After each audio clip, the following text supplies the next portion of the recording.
Haaya. Sheekh Jamaal Aliyyiitii fi yaadataadha. Hojiin isaanii kopha garagara. Yaadataan artiistii gargaaruudhaan beekama. Sheekh Jamaal Aliyyii garee ustaazotaa, garee ulamaa'otaa saniin maddabama. Keessattuu ulamaa'iin waan silaa gootuuf kana dhooysachuu warra godhuu fedhurraayi. Hojiin isaanii akka namni isaanii harka odoo hin taane wanni isaan godhan sun isaanumaa fi Haaliqa jidduutti akka dhumtu fedhan. Gartanii yoo waa qabaatanis qabeenyi isaanii sun akka duraa hin mul'anne fedhan jechuudha. Namaanis naa beeksisaallee hin jaan. Maaliif ummanni kun ibaadaa rabbiitiin adda hin bahanii waan kana ta'e warroottan waa beeksisanii fi kana kun suuta jaha xiqqishoo. Maaliif keessattuu namni keenya hogga waa faarsitan qiyaasa malee waa faarsitan keessattuu wanni amma xiqqishoo waan kana akka inni illee dubbatu godhe shamarran keenya akkuma inni isiniin jedhe shamarran teenya namni kun ulamaa'idha. Namni kun wannidhaa hin beekan. Yaadataa silaa faarsanii kophatti humaatii miti. Ulamaa'ii waan akkanaa ni beekti hin feetu haraamii huban. Kam taatan ammoo amma shamarran harmalloonni keenya amma as utaalteetuma guftaasiitiin kan fooxaallee fudhanne asuma utaalteetuma maarree keenyatti shubbisa siisan itti eegalte jechuudha. Shubbisni akkasii sun yaadataadhaaf ta'a. Inni garee artistotaati. Sii galaami? Garee artistotaati inni. Kophaadha hojiin isaaniitis akkasitti wanni ijaa hubadhaa. Ulamaa'iin inuma hin feetu waan akkanaa. Shubbisni ulamaa'ii irraa hin tolu haraami isaan biratti. Anuu hin jaaladhu. Kanaafiin akka isin amma deddeemtanii sanitti hin deddeemneen maashaallah kifaaya karaa gabaabaa jechuudha.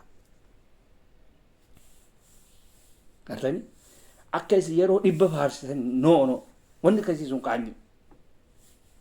Akka isin dhaadattanii fi miti kan rabbiin waan kana itti kanne. Kana hojii isaaniitiitu argamsiisee jechuu qabeenya isaanii kana. Namni ibaadaa rabbii godhu, namni salaata qabu, waa takka illee wanni inni dhabe hin jiru. Rabbiin qabeenya kana bifa adda addaatiin sii kanna. Takka siinfattanuudhaaf sii kanna. Gartanii qabeenya kana sitti kanneeti namni kun maal irratti baasaa ummataan gargaaramoo ifii isaatiif akka fedhe ittiin tahamoo ittiin dhugamoo waan akkanaati jechuudha. Kanarratti qabeenya rabbiin sii kanne kanarratti ati fuutee yoo masgidaan jaarte karakkate cinaadhaan dhaabbatte hajji ittiin goote waan adda addaa ittiin goote rabbiin irraa sin gaafatu. Yoo karaa rabbiiti irratti baaste yoo karaa rabbiin jaalatu irratti baaste rabbiin sin gaafatu. Gartanii yoo karaa birooti irratti baaste hoo kuni wal gaafii naman barbaachisu jechuudha. Kanaaf jara keenya yeroo waa faarsitan suuta waa faarsaa. Suuta. Sheekni waan akkanaatan hin fedhu. Sheeka kanaa miti sheeknummaan birootu faaruudhaa fi shubbisaa fi kana hin barbaadan. Qabeenya Haaliqni kanneeniif walitti dhaadachuu takkaati tolfi. Waan hin takkaan arkinan. Wanni san amma sooshaal miidiyaa irratti hin deddeemtaniin jechuudha. Qaanyiidha kun. Hedduu qaanyi.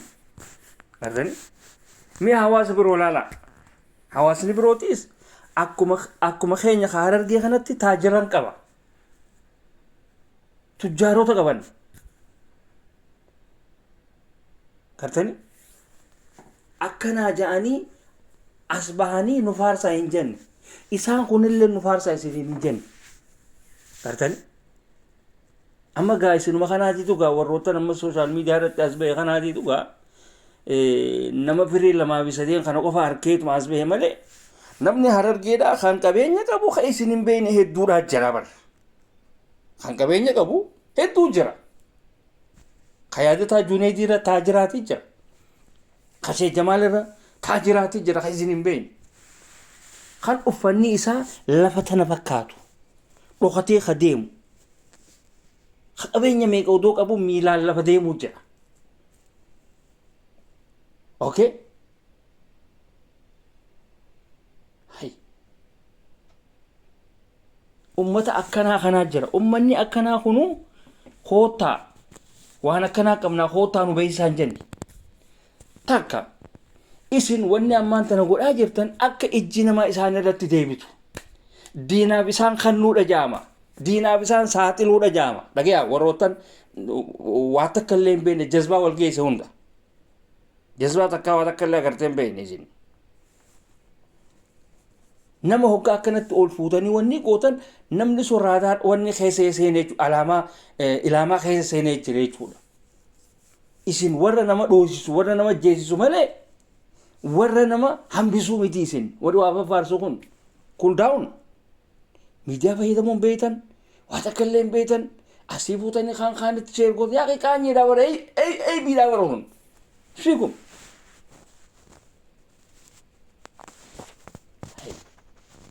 Wanni irra haaliqni bar isaan kanatti qabeenya kanneef akka isin ittiin dhaadatanii fi miti bar. Hoottaa nu beeysaa isiniin hin jenne isaan kun.